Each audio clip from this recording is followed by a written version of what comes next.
Hey everybody, just wanted to give a shout out to all those Super Bowl fans out there. I hope everybody enjoyed the game on Sunday. I was able to watch it here in Australia. So a big congratulations to the Broncos. For all those Broncos fans, I hope you love that victory. I was trying to find some really positive stuff to talk about the football players when it comes to animals. Unfortunately, it was a little difficult to find stuff when everything in the news usually links back to animal cruelty. So I wanted to go ahead and talk about some of my favorite players, but they don't happen to play for the Broncos or the Panthers. Oh, Michael Vick. Did you really think I wasn't going to mention him? Our former Falcons quarterback got busted back in 2007 for his illegal dog fighting organization. He called it Bad News Kennels, and for a reported 5 years, our animal-friendly NFL player conducted himself with the highest of role model behavior. So his property, which is located in Surrey County, Virginia, and mind you, this is like right around the corner from PETA headquarters, housed tons of innocent animals. And I use the term housed loosely, considering the fact that the dogs lived over the land in the worst conditions. So once cops finally raided Vic's property, there was a reported 70 dogs that were seized in far less than acceptable conditions. So let's not exclude the gambling and the drug usage, since those are really never involved with dog fighting.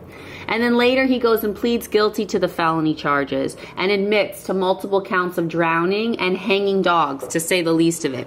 Why, Vic? What was wrong? The NFL wasn't being fair with your multi-million-dollar contract each year?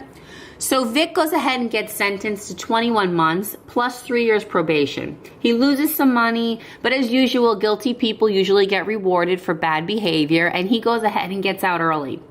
I really have to ask myself, did he only go to prison because of the media's portrayal of the public's outrage? I mean, even President Obama was giving him props for turning his life around. What a bunch of BS. I mean, the guy gets out, now he's playing football again. Too bad all those tortured dead dogs didn't get a second chance.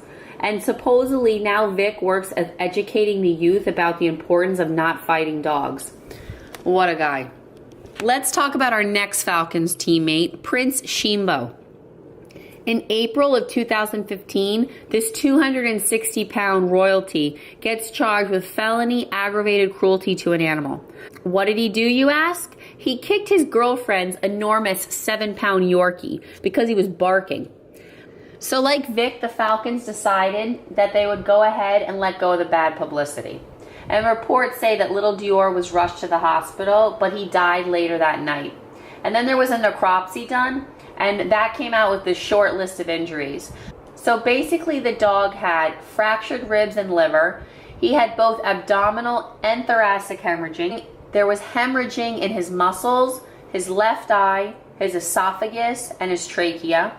There was extensive bruising throughout his body. They noted edema in his lungs, and then there was head trauma. I feel like I just named every part of this dog's body.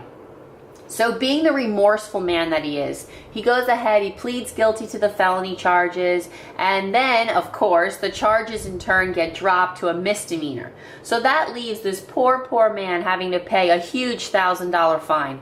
I'm sure that $1,000 fine really set him back and taught him a lesson.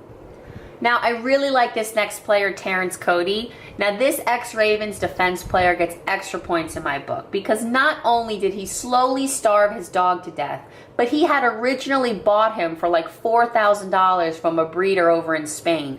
Then goes and spends another $4,000 shipping the dogs into the States. And Taz was a Mastiff. And you would think that spending all that money into a dog that you would be, taking care of it. He'd be getting good treatment. But don't be smart because Terrence wasn't. Authorities say that both Terrence and the girlfriend kept Taz in this luxurious, well-maintained crate inside his garage. So both the dog lovers were charged with 2 counts of aggravated animal cruelty with the dog and 5 counts of animal abuse or neglect. But wait, Taz wasn't the only pet on the property because they had an alligator. Crocodile Dundee gets charged with 1 possession of an illegal alligator and 5 counts of animal abuse or neglect to an alligator. Our wonderful judicial system once again acquits him of 2 of the felony charges. Mr. Cody goes ahead and claims that he did the right thing by Taz, and he had taken him to the vet because he had seemed sick to him. Now, just on a side note, this dog Taz died at 49 pounds. Now, this particular breed of Mastiff should weigh about 140 pounds when they're healthy.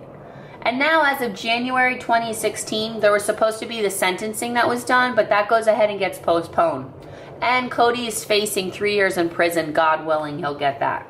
Let's talk Dwight Jones. But don't worry, I had no idea who he was either. But yes, it's true. He's a wide receiver for the New York Jets. So in February 2015, there was this anonymous call that was made to authorities claiming that there was acts of animal cruelty on his property. So when the cops go ahead and show up to his North Carolina home, they found 2 pit bull mixes. So they found one dog dead, chained to his doghouse, and the other seemed to be really malnourished. Oh, I forgot the best part. The dogs were outside in 14-degree weather.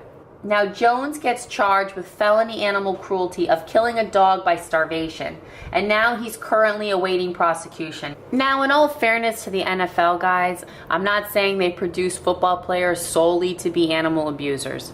All I'm trying to do here is point out that you have good and bad everywhere. Yeah, I'm sure there's plenty. As a matter of fact, the majority of the football players that play in the NFL are good to their animals. They're family men, they do right by the animals, they give back to their communities. It doesn't matter how good of a player you are. It's not accepted, it's not tolerated, and you will be reprimanded for it. I hope the NFL continues this no tolerance policy for any type of animal cruelty. So I hope you guys learned something. I definitely did. If you know any football players that give really good things back to the community, especially when it has to deal with the animals, hit me up on my YouTube channel.